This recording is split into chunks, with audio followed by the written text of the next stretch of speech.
अस्सलाम वालेकुम, मेरा नाम है फ़रीहा ख़ान और आप देख रहे हैं इंग्लिश विद रोशनी, आपका अपना यूट्यूब चैनल जहां मैं पूरी कोशिश करती हूं डॉन एडिटोरियल के ज़रिए आपको वर्ड बाय वर्ड इंग्लिश सिखाने की।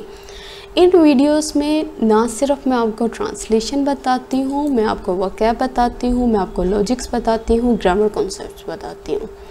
आज का जो एडिटोरियल है उसका टाइटल है सेकेंड वेव। ठीक है, सेकेंड वेव क्या होती है मैं थोड़ा सा बता दूँ इसको। इसमें क्या होता है, सबसे पहले इन्फेक्शन आता है, लोगों को इन्फेक्ट करता है जैसे सबको नज़र आया। ठीक है, उसके बाद ये इन्फेक्शन ना डिक्रीज़ होता हुआ दिखाई देता है। फिर उसके बाद क्या होगा, इन्फेक्शन दोबारा से इंक्रीज़ होने लग जाएगा डिफरेंट पार्ट्स के अंदर, और उसके नतीजे में क्या होगा, सेकेंड वेव जो होगी ना इन्फेक्शन की वो रिजल्टिंग होगी, वो सामने आएगी। तो ये जो सेकेंड वेव है ना किसकी, कोविड-19 की, ये उसके ऊपर सारा एडिटोरियल लिखा हुआ है। आज का एडिटोरियल बहुत इम्पोर्टेंट है। आज के एडिटोरियल में हम बहुत इम्पोर्टेंट ग्रामर कॉन्सेप्ट करने वाले हैं। ठीक है, तो इस वीडियो को स्टार्ट से एंड तक देखिएगा और अपने नोट्स ज़रूर बनाइएगा। तो वो लोग जो चैनल पे न्यू हैं उन्हें मैं बता दूं, ये जो ब्लू कलर में ये जो हाईलाइटेड वर्ड नज़र आ रहे हैं ना, जो स्काई कलर में, ये हमारे सब्जेक्ट हैं, ये हमारी वर्ब हैं, और जो येलो कलर में नज़र आ रहे हैं ये हमारे इंपॉर्टेंट वर्ड्स हैं, मतलब जो भी इंपॉर्टेंट वोकैब है उनको मैंने हाईलाइट किया हुआ है। तो चले इसे स्टार्ट करते हैं। 8 months after the first case of covid was reported in China. कह रहा है 8 महीने बाद। ठीक है, किस चीज़ के बाद, किन 8 महीनों के बाद, जब जो फर्स्ट केस था ना, अच्छा किसका केस था, ऑफ लगा बता रहा कोविड-19 का, जब ये जो केस था ना ये रिपोर्ट किया गया था। अच्छा कहाँ किया गया था रिपोर्ट, इन लगा के बता रहा है चाइना में। The fast spreading potentially fatal corona virus, कह रहा है ये जो बहुत तेज़ी से फैलता हुआ और जो बहुत ही मोहलिक हो सकता है, बहुत ही ख़तरनाक हो सकता है, ये वाला जो कोरोना वायरस है क्या है, स्टिल ऑन द रैम्पेज। वो अभी भी उतना ही वॉयलेंट है, अभी भी उतना ख़तरनाक है। अब इसको जोड़ते हैं, वो कह रहा है 8 महीने बाद जो पहला केस था ना, जो कोविड-19 का जो रिपोर्ट हुआ था चाइना में, जो बहुत तेज़ी से फैलता हुआ और जो बहुत ही फैटल है, बहुत ही ख़तरनाक कोरोना वायरस है, वो अभी भी उतना ही वॉयलेंट है। मतलब ये नहीं कि अब उसकी वो चीज़ में अगर वो तादाद कम हुई है, लोगों की जो डेथ्स हैं वो कम हुई हैं, इसका मतलब ये नहीं कि उसकी नेचर चेंज हो गई है। कोरोना वायरस अभी भी उतना ही फैटल है, अभी भी उतना ही वॉयलेंट है। अच्छा देखो, ये जो फर्स्ट केस है हमारा सब्जेक्ट हो गया। ठीक है, वॉज रिपोर्टेड हमारी वर्ब हो गई। ठीक है, उसके बाद सब्जेक्ट आ गया, उसके बाद वर्ब आ गई। अच्छा, ऑन द रैम्पेज, इसका मतलब क्या होता है, देखो ऑन द रैम्पेज का मतलब होता है बिहेविंग वायलेंटली और डिस्ट्रक्टिवली। किस तरह से बिहेव करना, वायलेंटली बिहेव करना और बहुत डिस्ट्रक्टिवली बिहेव करना। देखो जब अगर हम इसको ब्रेक करते हैं ना, जो रैम्पेज है, ठीक है, अगर ये नाउन होना तो इसका मतलब होता है गुस्सा, गज़ब। ठीक है, जो गुस्सा होता है, जो गज़ब होता है, जो वायलेंट नेचर होती है, जो बिहेवियर होता है किसी चीज़ का, किसी इंसान का, तो वो उसके लिए यूज़ होता है वर्ड रैम्पेज। ठीक है, सिनोनिम्स क्या है, violent and usually wild behaviour, ऐसा बिहेवियर जो बहुत ही वाइल्ड है। अच्छा, रैम्पेज का जब वर्ब की फॉर्म में लिखा जाएगा ना, तो इसका मतलब है गुस्से में कुछ करना। To move, run and do things in a wild and violent way, तो इस तरीके से काम करना जो बहुत ही वायलेंट पेस से हो। तो वहाँ पे जो होगा रैम्पेज वो वर्ब भी होगा, और रैम्पेज जो होता है वो नाउन भी होता है। अच्छा, वॉज रिपोर्टेड, देखो यहाँ पे वॉज है, ठीक है, मतलब बी लगा हुआ है, उसके बाद V3 है, तो मतलब क्या है, ये पैसिव वॉइस है, ये पैसिव स्ट्रक्चर बना हुआ है पास्ट इंडेफिनिट का। अच्छा, फास्ट स्प्रेडिंग, देखो अक्सर औकात आपको ऐसे नज़र आएंगे, ठीक है, जैसे ये हाइफन लगी होती है दरमियान में, तो ये मोस्टली क्या होते हैं, हाइफनेटेड एडजेक्टिव्स होते हैं। ठीक है, अब ये किस तरह से होते हैं, इनकी मैं थोड़ी सी एग्जांपल्स दे दूँ आपको। जैसे रबिया सबमिटेड, रबिया ने सबमिट किया किस चीज़ को, अ डॉक्यूमेंट, एक डॉक्यूमेंट को। अच्छा, कौन सा डॉक्यूमेंट था, 7 पेज के, मतलब 7 सफ़ों का वो डॉक्यूमेंट था जो उसने सबमिट करवाया। तो अब ये जो 7 पेज नज़र आ रहा है ना, असल में ये हाइफनेटेड एडजेक्टिव है। ठीक है, ये हमें बता रहा है कि ये डॉक्यूमेंट कैसा था। अली अडॉप्टेड अ कैट, देखो अली ने अडॉप्ट की कैट। अच्छा, कौन सी बिल्ली अडॉप्ट की अली ने, 2 year old, 2 साल की जो बिल्ली थी ना वो अली ने अडॉप्ट की। अब देखो ये 2 भी नज़र आ रहा है, ईयर भी नज़र आ रहा है, ये ओल्ड भी नज़र आ रहा है। ठीक है, इन सबको किस तरह से जोड़ा गया है, ये दरमियान में जो हाइफन डाले हुए हैं। ठीक है, तो इनको बोलते हैं hyphenated adjective. This is a table. ठीक है, ये एक टेबल है। अच्छा, कैसी टेबल है? 4 फुट, 4 फुट वाली। ठीक है, 4 फुट टेबल जो है ना, आप गूगल कर लेना, आपको उसके इमेजेस सामने आ जाएंगे वो कौन सी होती है।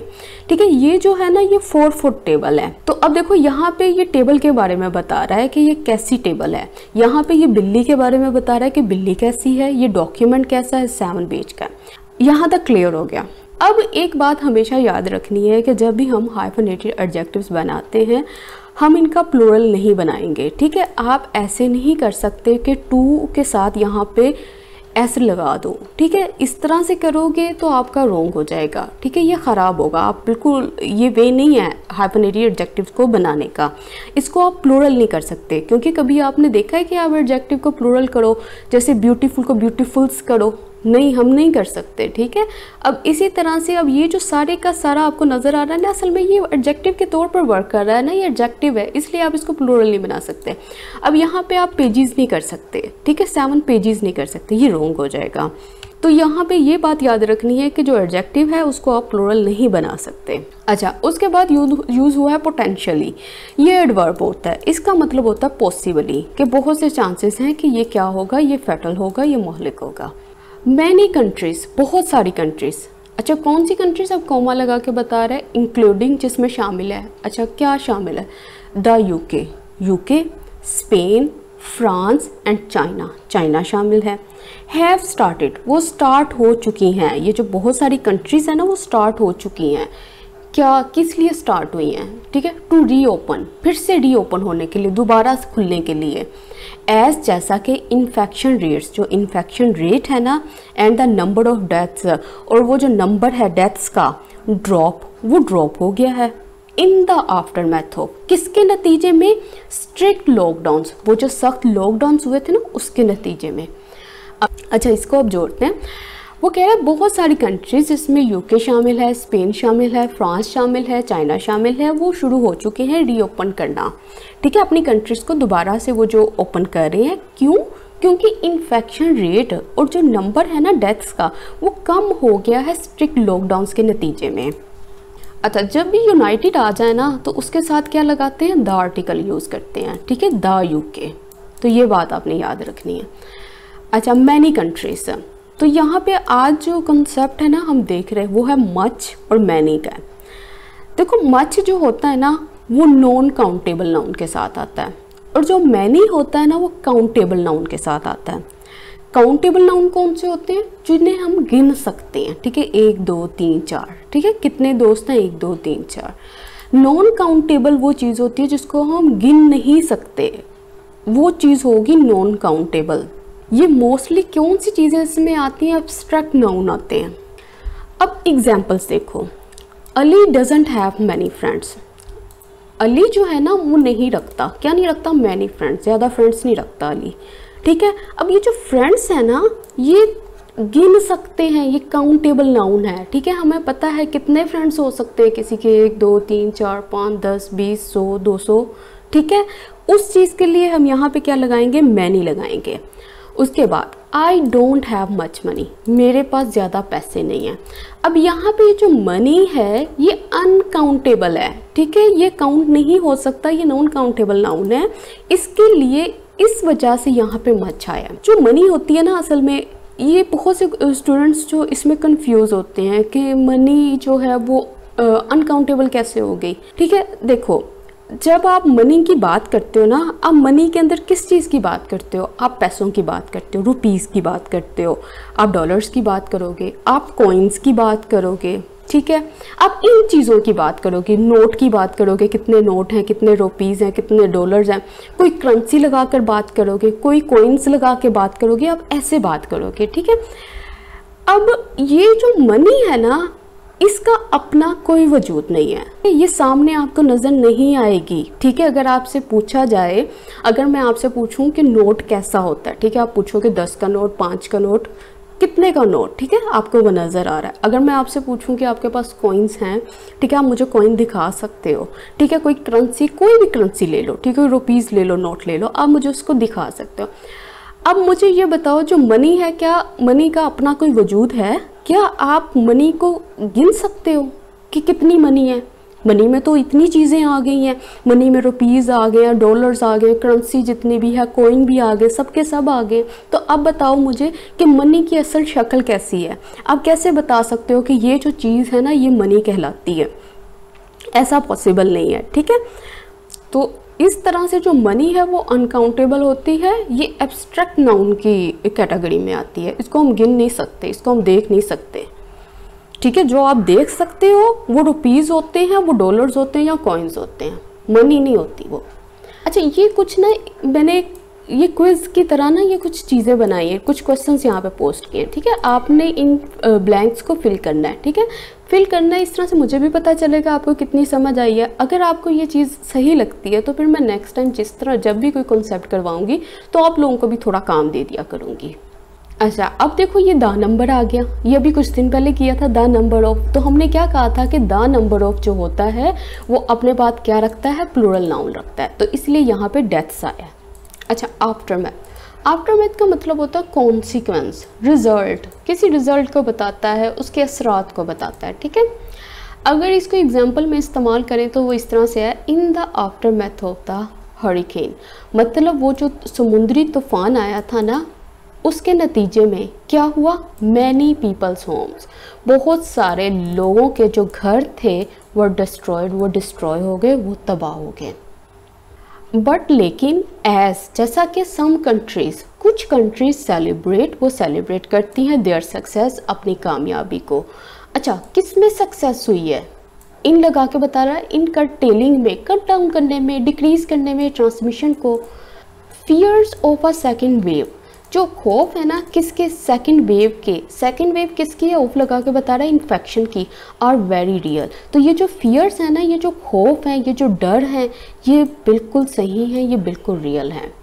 तो अब इसको जोड़ते हैं। वो कह रहा है जैसा कि बहुत सी कंट्रीज़ हैं वो तो सेलिब्रेट कर रही हैं अपनी कामयाबी को कि उन्होंने कम कर दिया इसकी ट्रांसमिशन को, लेकिन वो जो खौफ है ना सेकंड वेव का और इन्फेक्शन का, तो वो कह रहा है कि वो बिल्कुल रियल है, बिल्कुल ठीक है। अच्छा, सब्जेक्ट वर्ब, ठीक हो गया। कर्टेलिंग, कर्टेल करने का मतलब होता है कट डाउन करना, डिक्रीज करना, कम कर देना किसी चीज़ को।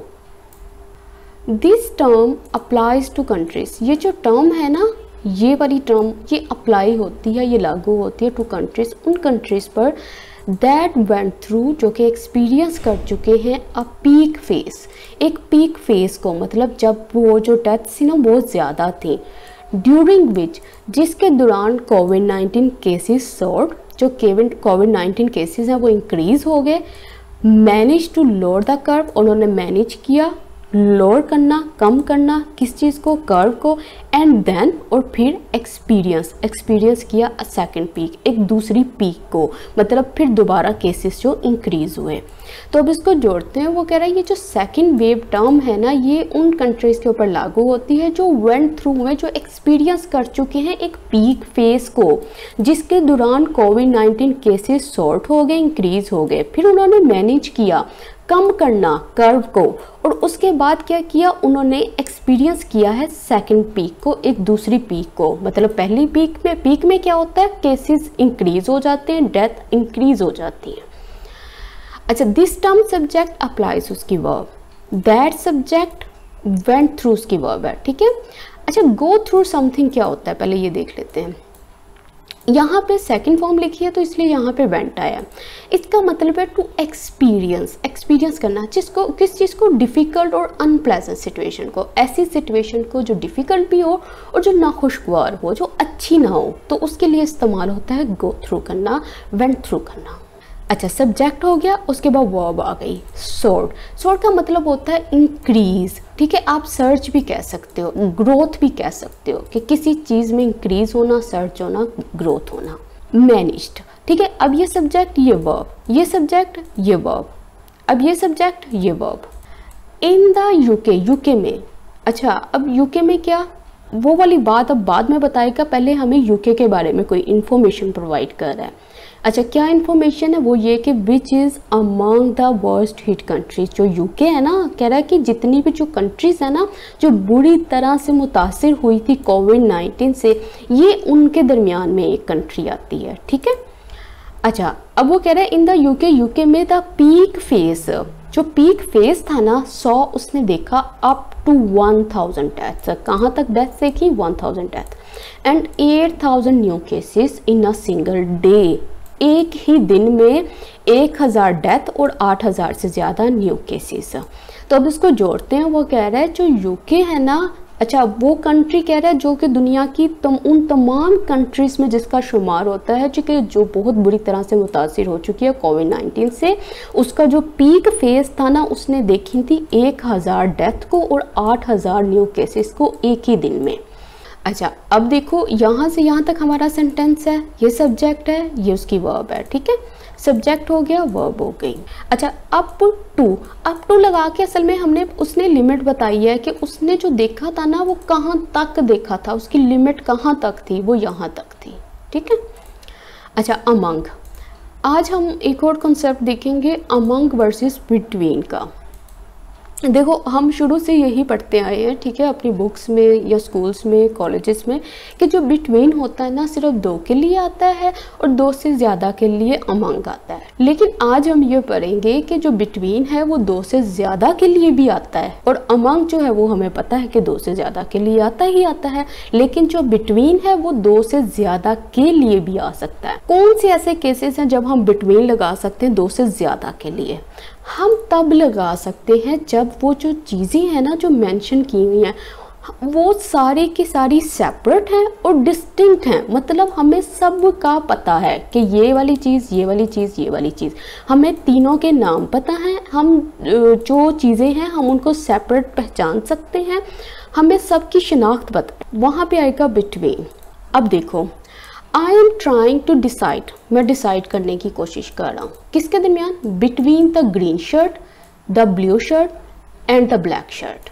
कि मैं इन ये जो शर्ट्स पड़ी हुई हैं ना, देखो 3 शर्ट उसके पास पड़ी हुई हैं। ठीक है, वो कह रहा है कि मैं डिसाइड करने की कोशिश कर रहा हूँ कि मैं कौन सी शर्ट उसने पहनी है, वो उसमें डिसाइड कर रहा है। अच्छा, शर्ट कौन सी है? एक उसकी शर्ट हो गई ग्रीन कलर की, एक हो गई है ब्लू कलर की और एक हो गई है ब्लैक कलर की। ठीक है, 3 शर्ट्स पड़ी हुई हैं, 2 से ज़्यादा हैं, लेकिन यहाँ पे क्या लगा है? बिटवीन लगा है। क्यों लगा है? क्योंकि हर शर्ट जो है वो सेपरेट है, उसके सेपरेट कलर मेंशन्ड हैं, जिससे मुझे पता चल रहा है कि ये शर्ट कौन सी है, ये शर्ट कौन सी है, ये शर्ट कौन सी है। अब ये देखो, द निगोशिएशन, जो बातचीत है ना बिटवीन किसके दरमियान में? Pakistan, India and China are going well, वो अच्छी जा रही हैं। कोई समझ लो कोई एग्जांपल है ये। अच्छा, अब ये देखो, उसने यहाँ पे जो कंट्रीज थी ना जिनके दरमियान में निगोशिएशन चल रही थी, जिनके दरमियान में बातचीत चल रही थी, उसने यहाँ पे उनके नेम्स मेंशन किए हैं। ठीक है, आपको पता चल गया है कि ये किन कंट्रीज़ की बात कर रहा है, ये पाकिस्तान की बात कर रहा है, ये इंडिया की बात कर रहा है, या चाइना की बात कर रहा है। देखो, 2 से ज़्यादा है, लेकिन क्या आया है? बिटवीन आया है। अब देखो, अमंग कहाँ पे आएगा? अमंग आता है, देखो जब एक तो 2 से ज़्यादा हमें जो भी पता है, ठीक है, लेकिन ये आता है जब ग्रुप की फॉर्म में बात की जाती है। जैसे ये देखो, ये भी क्या एग्जांपल देखी थी, अब इसमें अमंग लगाते हैं। आई एम ट्राइंग, मैं कोशिश कर रहा हूँ टू डिसाइड करने की, among these shirts, in shirts के दरमियान में। देखो, अब यहाँ पे ग्रुप की फॉर्म में शर्ट्स पड़ी हुई हैं। ठीक है, इतनी ज़्यादा शर्ट्स पड़ी हुई हैं, मुझे तो नहीं ना पता कौन सी शर्ट की बात हो रही है। ठीक है, वो जो ढेर पड़ा हुआ है ना शर्ट्स का, जो ग्रुप पड़ा हुआ है, तो वो कह रहा है मैं इनके दरमियान से ना ट्राई कर रहा हूँ, कोशिश कर रहा हूँ कि कौन सी पहनूँ या कौन सी ना पहनूँ। तो यहाँ पे जो शर्ट्स हैं, हमें किसी शर्ट का नहीं पता कि ये कौन सी शर्ट की बात कर रहा है, कौन से कलर की बात कर रहा है, इसलिए अमंग आया। अब देखो, the negotiation among the countries are going well, जो बातचीत है ना कंट्रीज़ के दरमियान वो बड़ी अच्छी जा रही है। अच्छा, कौन सी कंट्रीज़ हमें नहीं पता। ठीक है, ग्रुप की फॉर्म में लिख दिया उसने कंट्रीज़, शर्ट्स लिख दिया ग्रुप की फॉर्म में, हमें नहीं पता कौन सी कंट्रीज़ कौन सी शर्ट, तो इसलिए यहाँ पे आया अमंग। लेकिन जब हमने अलग-अलग इनके नाम मेंशन कर दिए तो तब आएगा बिटवीन। आई होप आपको समझ आ गई होगी। इन द एब्सेंस ऑफ, गैर मौजूदगी में किसकी? अ साइंटिफिक डेफिनेशन, एक ऐसी डेफिनेशन की, एक ऐसी तारीफ की जो कि साइंटिफिक है। अच्छा, किसकी डेफिनेशन की बात कर रहे हो आप? ओप लगा के बता रहा है जी, द सेकेंड वेव की। अच्छा, अब वो कह रहा है इट कैन बी डिस्क्राइब, लेकिन इसको डिस्क्राइब किया जा सकता है। इट कैन बी डिस्क्राइब, ये डिस्क्राइब हो सकती है एज, जैसा कि द पीरियड, जो पीरियड था ना, जो टाइम था, व्हेन, कब, जब वो कह रहा है the number of infection goes backup, जो नंबर है ना इन्फेक्शंस के, गोज वो जाते हैं बैकअप, मतलब वो रिड्यूस हो जाते हैं, एंड मार्क्स और शो करते हैं किस चीज़ को, अ सस्टेन इंक्रीज, एक लगातार इंक्रीज को। अब देखो वो कह रहा है, अब इसके बाद एक और इन्फॉर्मेशन दे रहा है, अ सिनेरियो, कहता है ये जो मंजरनामा है ना, ये जो मैंने अभी पेश किया है, which is to be expected, जो कि उम्मीद की जाती है इन कंट्रीज़ में, that have lifted lockdown restriction, जो कि लिफ्ट कर चुके हैं, उठा चुके हैं लॉकडाउन रिस्ट्रिक्शन को। तो वो ये बात कर रहा है कि जो सेकंड वेव है ना, उसकी जो साइंटिफिक डेफिनेशन है, उसकी गैर मौजूदगी में इसको डिस्क्राइब किया जा सकता है, मतलब उसकी जो साइंटिफिक डेफिनेशन है वो मौजूद नहीं है, लेकिन फिर भी इसको डिस्क्राइब किया जा सकता है एक पीरियड के तौर पर, जब जो इन्फेक्शंस के नंबर होते हैं ना, वो क्या करते हैं, वो बैकवर्ड हो जाते हैं, पीछे चले जाते हैं, और मार्क करते हैं और शो करते हैं फिर एक सस्टेन इंक्रीज को, फिर क्या शो करते हैं, एक लगातार इंक्रीज को। कहता है ये जो सिनेरियो है ना, ये जो मैंने अभी बताया है, ये एक्सपेक्ट किया जा सकता है उन कंट्रीज़ में जो कि लिफ्ट कर चुकी हैं, जो उठा चुकी हैं लॉकडाउन रिस्ट्रिक्शंस को। तो अब वो ये बात कर रहा है, ठीक है, in the absence of someone, किसी इंसान की भी बात हो सकती है, और समथिंग, किसी चीज़ की बात, ठीक है। अगर कोई इंसान मौजूद नहीं है या कोई चीज़ मौजूद नहीं है तो हम क्या इस्तेमाल करेंगे, इन द एब्सेंस ऑफ लगाएंगे, जिसका मतलब होता है विदाउट समवन और समथिंग, किसी इंसान के बगैर या किसी चीज़ के बगैर। कैन बी डिस्क्राइब्ड, इसमें कैन है, उसके बाद बी है, उसके बाद B3 है, जो कि हमें बता रहा है ये मॉडल का पैसिव स्ट्रक्चर बना हुआ है। अच्छा, बैकअप का मतलब होता है टू गो, जाना, और मूव बैकवर्ड, पीछे की तरफ जाना। सस्टेन्ड का मतलब होता है continuing for a long time, कि मतलब ऐसी चीज़ जो कंटिन्यू रहे, जो बनी रहे, जो बरकरार रहे। अच्छा, सिनेरियो का मतलब क्या होता है, इसका मतलब होता है मंजरनामा, ये जो पूरा खाका उसने पेश किया है। तो यहाँ से आप देख लें, इट हमारा सब्जेक्ट है, ये कैन बी डिस्क्राइब्ड, उसकी वर्ब आ गई, सब्जेक्ट आ गया, वर्ब आ गई, उसके बाद ये भी वर्ब है, यही सब्जेक्ट है, और उसके बाद ये सब्जेक्ट है, ये उसकी वर्ब है, फिर सब्जेक्ट है, फिर उसकी वर्ब आई हुई है। In the absence of a vaccine, कह रहा है जो वैक्सीन है ना, उसकी गैर मौजूदगी में, इट इज़ इनएविटेबल, तो ये जो चीज़ है ना, ये अनअवॉइडेबल है, दैट ये कि कोविड-19 विल स्प्रेड, जो कोविड-19 है वो फैल जाएगा, एज, जैसा कि रिस्ट्रिक्शंस एंड, जैसे ही वो कह रहा है जो रिस्ट्रिक्शंस है ना वो एंड होती हैं, एंड पीपल लीव, और जो लोग हैं वो लीव करते हैं, छोड़ते हैं देयर होम्स, अपने घरों को। तो कह रहा है वैक्सीन की अदम मौजूदगी में, ठीक है, वैक्सीन तो अभी वो कह रहा है अगर नहीं मौजूद तो क्या होगा, ये चीज़ ऐसी है जो अटल है, जो होनी ही होनी है, और वो क्या है कि कोविड-19 जो है वो फैल जाएगा जैसे ही ये जो रिस्ट्रिक्शंस हैं ये ख़त्म होती हैं और लोग अपने घरों को छोड़ते हैं, मतलब घरों से बाहर आते हैं। फिर आ गया इन द एब्सेंस ऑफ, यहाँ पे भी आए थे in the absence of. Inevitable का मतलब होता है अनअवॉइडेबल, इनएस्केपेबल, वो चीज़ जिसको आप अवॉइड ना कर सको, जिससे आप बच ना सको, तो वो चीज़ होती है इनएविटेबल।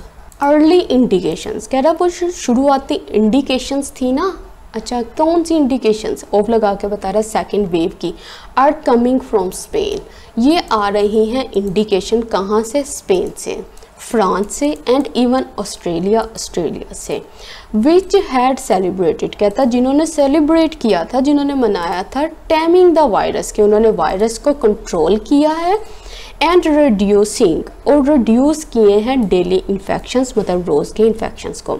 तो अब इसको जोड़ते हैं, वो कह रहा है वो जो शुरुआती जो इंडिकेशंस थी, जो अलामतें थी, जो इशारे थे सेकेंड वेव के, वो आ रहे हैं स्पेन की तरफ से, फ्रांस की तरफ से, और यहाँ तक कि ऑस्ट्रेलिया की तरफ से। कह रहा है कि जिन्होंने सेलिब्रेट किया था कि वो वायरस को कंट्रोल कर चुके हैं और रिड्यूस कर चुके हैं डेली इन्फेक्शंस को, तो उन्होंने किसको सेलिब्रेट किया था, इन दोनों चीज़ों को सेलिब्रेट किया था, इन चीज़ों पे जश्न मनाया था। अच्छा, टेम करने का मतलब क्या होता है, टेम करने का मतलब होता है टू कंट्रोल समथिंग डेंजरस और पावरफुल, किसी डेंजरस और पावरफुल चीज़ को कंट्रोल करना, ठीक है, उसको बोलते हैं टेम करना। इन द यूके में द पॉसिबिलिटी, जो चांसेस हैं, अच्छा किसके चांसेस हैं, ऑफ लगा के बता रहा है सेकेंड वेव के, is not being ruled out, उनको अभी रूल्ड आउट नहीं किया गया, मतलब उनको अभी प्रिवेंट नहीं किया गया। सिंपल सेंटेंस है, वो कह रहा है यूके में जो चांसेस थे ना सेकेंड वेव के, उसको अभी प्रिवेंट नहीं किया जा रहा। अच्छा, रूल आउट का मतलब होता है टू मेक इम्पॉसिबल, किसी चीज़ को इम्पॉसिबल करना, किसी चीज़ को प्रिवेंट करना, तो उसके लिए इस्तेमाल हुआ है यहाँ पे रूल आउट।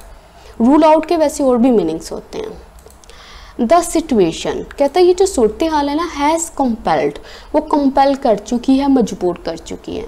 अच्छा, किसको मजबूर किया है, मैनी, बहुत सारों को। अच्छा, क्यों मजबूर किया है, टू लगा के बता रहा ड्रॉ करने के लिए कि वो ड्रॉ करें किस चीज़ को, कंपैरिजन, एक कंपैरिजन को, एक मुआवजे को। अच्छा, किसके साथ ये मुआवजा ड्रॉ करना है, विद लगा के बता रहा है सेकेंड वेव के साथ। अच्छा, सेकेंड वेव किसकी है, फिर ऑफ लगा के बता रहा है स्पेनिश फ्लू की। अब वो कॉमे के बाद कह रहा है विच रिपोर्टेडली, कैसी रिपोर्ट आई थी, किल्ड, वो मार चुकी है, मोर पीपल को, बहुत सारे लोगों को, देन किससे, द फर्स्ट वेव से। अच्छा, वो कह रहा है कि जो सूरत हाल है ना, इसने कंपेल किया, इसने मजबूर किया बहुत सारे लोगों को कि वो कंपैरिजन करें सेकंड वेव का, जो कि स्पेनिश फ्लू की थी, जिसमें कहता है ऐसी रिपोर्ट आई है उसने किल किया था बहुत सारे लोगों को, देन किससे, द फर्स्ट वेव, जितने जो फर्स्ट वेव ने किल किए थे लोग। तो अब यहाँ पे क्या हो रहा है, असल में इस सेंटेंस में ना एक मुआवजा हो रहा है, कंपैरिजन हो रहा है, किसके दरमियान में हो रहा है, सेकंड वेव का फर्स्ट वेव के साथ। कि सेकंड वेव जो थी ना स्पेनिश फ्लू की, उसने जितने लोगों को मारा था, अब वो जो सेकंड वेव है ना, उसका कंपैरिजन हो रहा है फर्स्ट वेव से कि उस फर्स्ट वेव ने कितने लोगों को मारा था। अब ये दो कंपैरिजन्स हो रहे हैं यहाँ पे, ठीक है। सिचुएशन हमारा सब्जेक्ट है, हैज़ कंपेल्ड उसकी वर्ब है। कंपेल करने का मतलब होता है force someone to do something, किसी को मजबूर करना, फोर्स करना। अच्छा, स्पेनिश फ्लू क्या होता है, इसकी मैं थोड़ी सी डेफिनेशन लिखी थी। जो स्पेनिश फ्लू है ना, उसको ये भी कहा जाता है 1918 फ्लू पेंडेमिक, ठीक है। ये कब से कब तक रहा था, ये 1980 से लेकर अप्रैल 1920 तक रहा था, ठीक है। और इसमें भी फर्स्ट वेव थी और सेकेंड वेव थी।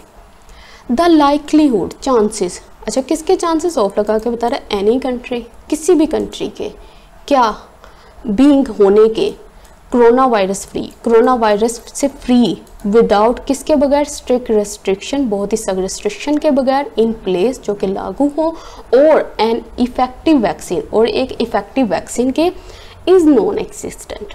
तो ये जो लाइकलीहुड है ना, ये चांसेस हैं। वो कह रहा है कि किसी भी कंट्री के होने के, कोरोना वायरस फ्री, बगैर रिस्ट्रिक्शंस के लगाए जाने के, और इफेक्टिव वैक्सीन के, तो ये जो लाइकलीहुड है ना, ये जो चांसेस हैं, ये रियल नहीं है, ये नॉन एग्जिस्टेंट है, इनका कहीं पे कोई वजूद नहीं है। सब्जेक्ट हो गया, ये वर्ब हो गई।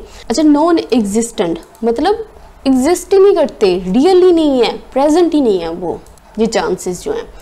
अच्छा देखो, सेंटेंस आपने एक चीज़ नोट करनी है, ठीक है। ये सेंटेंसेस में क्लैरिटी कितनी ज़्यादा है, ठीक है। हर सेंटेंस से अगर आप इसी तरह से क्वेश्चन कर करके मूव करते जाओगे ना, तो आपको ये लॉन्ग सेंटेंसेस समझने में बड़ी आसानी होगी। जैसे मैंने किया है कि लाइकलीहुड, चांसेस। अच्छा, मैंने इससे पूछा कौन से, किसके चांसेस, जी किसी भी कंट्री के कोरोना वायरस फ्री होने के। अब ये जो सारे का सारा आपको नज़र आ रहा है ना, ये कि एनी कंट्री, कोई भी कंट्री, बीइंग, होना, क्या होना, कोरोना वायरस फ्री। अब ये सारे का सारा ना असल में ये प्रपोजिशन का ऑब्जेक्ट कहलाएगा, ये सारे का सारा प्रपोजिशन का ऑब्जेक्ट है, ठीक है। फिर ये प्रपोजिशन आ गई, फिर उसके बाद उसका ऑब्जेक्ट आ गया, स्ट्रिक्ट रेस्ट्रिक्शंस। इन प्लेस का मतलब होता है जो लागू हो, और यहाँ क्या है, एन इफेक्टिव वैक्सीन। तो ये सिंपल सेंटेंसेस बन जाते हैं अगर आप इनको इसी तरह से ब्रेक करते जाओ। Infection, hospitalisation and death rates can only be minimised. कह रहा है ये जो चीज़ें हैं ना, इनको कम किया जा सकता है अगर इफ़ SOPs आर फॉलोड, अगर SOPs को फॉलो किया जाए। इन्फेक्शन, हॉस्पिटलाइजेशन और डेथ रेट्स, ये सारी चीज़ें कम हो सकती हैं अगर आप इन चीज़ को फॉलो करो। तो सब्जेक्ट हो गया, वर्ब हो गया, सब्जेक्ट हो गया, वर्ब हो गई। अच्छा, एक चीज़ और नोट करनी है इस एडिटोरियल में, आप नोट करना, ये एज़ का इस्तेमाल इसने बहुत किया है, ठीक है। आपको हर जगह पे आज एज़ नज़र आएगा, ये देखो, ठीक है। अब अगर मैं इस कॉन्सेप्ट को भी कवर करने लगती ना, तो ये वीडियो ज़्यादा लंबी हो जानी थी, इसलिए इसको अब हम किसी और वीडियो में कवर करेंगे। एज़ जैसा कि कंट्रीज प्रिपेयर, कंट्री जो है वो तैयारी करती है to tackle the next round of peak infection, जो दूसरा राउंड आने वाला है ना पीक इन्फेक्शंस का, जब ये इन्फेक्शंस बहुत ज़्यादा हो जाएं तो इससे निपटने के लिए वो तैयारी कर रही हैं। देयर सक्सेस, तो कह रहे हैं ये जो कंट्रीज़ है ना, इनकी जो सक्सेस है, इनकी जो कामयाबी है, विल बी लिंक्ड, वो लिंक करेगी, किससे लिंक करेगी, किससे उसका ताल्लुक होगा, पब्लिक पॉलिसी मेजर्स, मतलब इन पब्लिक पॉलिसी मेजर्स के साथ, इन इकदामात के साथ। अच्छा, वो कह रहा है कि जैसा कि वो कह रहा है जो कंट्रीज़ है ना कोशिशें कर रही हैं निपटने के लिए इसको, इस चीज़ से, ये जो सेकंड राउंड है ना, जो नेक्स्ट राउंड आने वाला है पीक इन्फेक्शन का, इससे निपटने के लिए जो तैयारी कर रही है, तो वो जो कोशिश है ना, उसका जो नतीजा है, उसका जो रिज़ल्ट है, उसकी जो कामयाबी है, कह रहा है वो असल में लिंक करती है पब्लिक पॉलिसी मेजर से, इन इक़दामात से। अच्छा, टैकल करने का मतलब क्या होता है, डील विद करना, निपटना। सेवरल कंट्रीज़, तो बहुत सारी कंट्रीज़ हैव डिसाइडेड, वो डिसाइड कर चुकी हैं। अच्छा, क्या डिसाइड किया है, अगेंस्ट किया है मैस लॉकडाउन्स, कह रहे हैं ये जो बहुत ज़्यादा लॉकडाउन्स होते हैं ना, इसके खिलाफ डिसाइड कर चुकी है। अच्छा, क्यों डिसाइड किया है, ड्यू टू लगा के कर रहा है the economic and psychological effects, psychological effect की वजह से ऑफ किसके, one size fits all restrictions, ऐसी रिस्ट्रिक्शंस जो सारों पे लागू हो जाती हैं, ठीक है, जो हर केस के ऊपर आ जाती हैं। तो अब इसको जोड़ते हैं, वो कह रहा है बहुत सारी कंट्रीज़ हैं ना वो डिसाइड कर चुकी हैं ये बहुत ज़्यादा जो लॉकडाउन है ना इसके खिलाफ, ठीक है, इतना लॉकडाउन नहीं लगाना। क्यों नहीं लगाना जी, इकोनॉमिक रीजंस की वजह से, साइकोलॉजिकल इफ़ेक्ट की वजह से। और किस वजह से ये साइकोलॉजिकल इफ़ेक्ट्स हैं, किस वजह से ये असरात पैदा हो रहे हैं, उन रिस्ट्रिक्शंस का जो वन साइज फिट्स ऑल है, जो हर जगह पे लगाई जाती है, जो हर केस पे लागू हो रही है। अच्छा, ये जो चीज़ है ना साइकोलॉजिकल इफ़ेक्ट्स, इसके ऊपर आप रीड करना, ठीक है, कि कोविड-19 के क्या इफ़ेक्ट्स हैं, साइकोलॉजिकल इफ़ेक्ट्स, तो आपको पढ़ने को बहुत कुछ मिलेगा। एक एडिटोरियल में मैंने ये चीज़ पढ़ी थी कि जहाँ पे आप ये रिस्ट्रिक्शंस लगा देते हो, आप लॉकडाउन्स लगा देते हो, तो आप उन लोगों, उन घरानों का भी देखो जहाँ पे क्या होता है, तशद्दुद चलता है, डोमेस्टिक वायलेंस चलता है। तो उसमें क्या होता है कि घर की चार दीवारी के अंदर 24 घंटे एक इंसान को दूसरे उस इंसान के साथ रहना पड़ता है जो उसको क्या करता है, तशद्दुद का निशाना बनाता है। तो ठीक है, उसकी वजह से वो कह रहे हैं जो साइकोलॉजिकल इफ़ेक्ट्स है ना, ये पूरी की पूरी एक लिस्ट है, ठीक है, इसको अच्छे तरीके से आप स्टडी करना। ये उन इफ़ेक्ट्स की बात कर रहे हैं। जब क्या होता है, जब जो अब्यूज़र्स होते हैं वो घर के अंदर ही होते हैं। अच्छा, वन साइज फिट्स ऑल, इसका मतलब क्या होता है, इसका मतलब होता है सूटेबल फॉर और यूज्ड इन ऑल सर्कमस्टांसेस, कि ये देखो ये वाले सर्कमस्टांसेस, ये सर्कमस्टांसेस, जो भी सर्कमस्टांसेस हैं, ये सब के ऊपर लागू होंगी ये वो वाली रिस्ट्रिक्शंस हैं। हैंस लिहाजा मैनी लीडर्स प्रीफर, जो बहुत सारे लीडर्स हैं ना वो प्रीफर करते हैं किसको, टारगेटेड लॉकडाउन्स, इन लॉकडाउन्स को। अच्छा, कौन से लॉकडाउन हैं, अब ये वो आगे तफसील बताएगा। कह रहे हैं एज इन पाकिस्तान, जैसा कि देखे गए पाकिस्तान में, वेयर जहाँ hot spots with high infection rates, कहता है ऐसी जगह जहाँ पे क्या है, हाई इन्फेक्शन रेट्स हैं, विल बी लॉक्ड डाउन, उनको लॉकडाउन कर लिया जाएगा। अच्छा, तो अब वो कह रहा है ना कि ये जो असरात हैं, ये जो इतना लॉकडाउन आपने लगा देना है, तो उसकी वजह से जो इकोनॉमिक लेवल जो है वो मुतासिर होता है, लोगों के ऊपर जो साइकोलॉजिकल इफ़ेक्ट्स पैदा होते हैं, जो असरात पैदा होते हैं, इन चीज़ों को मद्देनज़र रखते हुए उन्होंने क्या किया, बहुत से लीडर्स जो हैं वो प्रीफर करते हैं कि आप टारगेटेड लॉकडाउन कर दो। ठीक है, इसका मतलब क्या है, इसका मतलब है कि जहाँ जहाँ जो हाई इन्फेक्शन रेट्स हैं ना, उन जगहों पे लॉकडाउन लगा दो। ये सलूशन उन्होंने दिया था। हैंस का मतलब क्या होता है, हैंस एडवर्ब है, ठीक है, इसका मतलब होता है देयरफॉर, इसलिए, इस वजह से। अच्छा, अब एक चीज़ देखना, कभी कभी जो एडवर्ब होती है ना वो पूरी की पूरी क्लॉज के लिए भी आती है। अच्छा, हॉट स्पॉट्स क्या होते हैं, a place of significant activity, danger और वायलेंस, ऐसी जगह जहाँ पे बहुत ज़्यादा एक्टिविटी होती हो, डेंजर बहुत ज़्यादा हो और बहुत वायलेंस हो, वो वाली जगह। अच्छा, अब ये कौन सी जगह है, ये साथ उसने मेंशन भी कर दिया है कि ये वो वाली जगह है जहाँ में इन्फेक्शन रेट्स जो हैं बहुत हाई हैं। The key to these policies, कहता है जो की है ना टू दीज पॉलिसीज, इन पॉलिसीज़ की, जो कामयाबी है इन पॉलिसीज़ की लाइज इन मैस टेस्टिंग, वो लाई करती है मैस टेस्टिंग के ऊपर, बहुत ज़्यादा टेस्टिंग के ऊपर। तो वो जो कह रहा है कि ये जो पॉलिसीज़ हैं इनके साथ साथ आप बहुत ज़्यादा टेस्टिंग भी इंक्रीज़ कर दो, ठीक है। लाइज करने का मतलब एग्जिस्ट करना, यहाँ पे जो लाइज है इसका मतलब है एग्जिस्ट करती है, ये जो की है ना वो एग्जिस्ट करती है मैस टेस्टिंग पे। विदाउट, बगैर, a high number of daily test, कह रहा है बगैर बहुत ज़्यादा जो डेली टेस्ट हैं उनके बगैर it will be impossible to assess, कहता है ये फिर इम्पॉसिबल हो जाएगा ना। क्या इम्पॉसिबल हो जाएगा, टू लगा के बता रहा है असेस करना, जानना। अच्छा, क्या असेस करना, हाउ क्विकली, कितनी तेज़ी से केसेस आर राइजिंग, कितनी तेज़ी से जो केसेस हैं वो राइज कर रहे हैं, and what level of risk covid carriers pose, और क्या लेवल है किसका, ऑफ लगा के बता रहा है रिस्क का, उस रिस्क का जो कोविड-19 कैरियर्स जो है वो पोज करते हैं, वो प्रेजेंट करते हैं, किसको पोज करते हैं, किसको ला कर देते हैं, टू मेंबर्स, उन मेंबर्स को जो कि हैं पब्लिक के। अच्छा, वो कह रहा है कि बगैर किसके, डेली टेस्ट के, तो ये चीज़ जो है ना इम्पॉसिबल हो जाएगी असेस करना। हमें नहीं पता चलेगा कि कितनी तेज़ी से जो केसेस हैं वो राइज कर रहे हैं, कितनी तेज़ी से जो केसेस हैं वो बढ़ रहे हैं, और कौन सा लेवल है रिस्क का जो कोविड-19 कैरियर्स ला कर देते हैं, प्रेजेंट करते हैं, खड़ा करते हैं उन मेंबर्स के लिए जो कि पब्लिक के हैं। तो वो ये बात कर रहा है पोज करना। देखो, मैंने कुछ दिन पहले एडिटोरियल्स में ये बात की थी कि जो पोज है ना इसके साथ आपको ये वाले वर्ड ज़रूर नज़र आएंगे, रिस्क, ठीक है। ये रिस्क आपको पोज के साथ बहुत ज़्यादा नज़र आएगा। तो पोज का मतलब होता है प्रेजेंट करना, गिव देना, ठीक है। Subject verb, subject verb. अच्छा, mess testing, systematic data gathering, the enforcement of SOPs and improved hospital support. Appear दिखाई देती है, टू बी होना, क्या होना, द ओनली वे, सिर्फ एक ही रास्ता, किस चीज़ का रास्ता, टू प्रोटेक्ट, प्रोटेक्ट करने का, हिफाजत करने का, महफूज करने का, किसको, सिटीज़न को। अच्छा, अब इसको जोड़ते हैं। वो कह रहा है कि ये जो सिटीज़न को प्रोटेक्ट करना है ना इसका सिर्फ एक ही वाहिद रास्ता नज़र आता है, और वो क्या नज़र आता है, बहुत ज़्यादा टेस्टिंग करो, बहुत सिस्टमेटिक डाटा गैदरिंग करो। आपको पता होना चाहिए कितने केसेस हैं वो इंक्रीज़ हो रहे हैं, कितनी डेथ्स हो रही हैं, ऐसे कौन सी जगह हैं जहाँ पे क्या है, जहाँ पे इन्फेक्शन रेट बहुत ज़्यादा है। SOPs को लगाओ। वो कह रहा है हॉस्पिटल सपोर्ट को इम्प्रूव करो। तो यही वाहिद रास्ता है कि हम प्रोटेक्ट कर सकते हैं इसके थ्रू अपने सिटीज़न को। आज का एडिटोरियल हो गया है कंप्लीट। तो बहुत बड़े अच्छे, काफ़ी अच्छे ग्रामर कॉन्सेप्ट्स हमने कवर किए हैं। तो आप ये देखो, एक एडिटोरियल के ऊपर हम कितना ज़्यादा उसके अंदर से मटेरियल निकाल सकते हैं, ठीक है। तो मुझे कमेंट सेक्शन में अपना फीडबैक देना मत भूलिएगा। और वो लोग जो कुछ क्वेश्चंस पूछते हैं, ठीक है, अपनी क्वेरीज करते हैं, तो मेरी कोशिश है कि जब भी नेक्स्ट टाइम मुझे कहीं एडिटोरियल में वो चीज़ नज़र आई तो मैं वहाँ पे उनको एक्सप्लेन कर दूँगी, क्योंकि खाली मैसेज पे एक्सप्लेन करना मुश्किल होता है। तो इसके साथ ही मुझे इजाज़त दें। अल्लाह हाफिज़।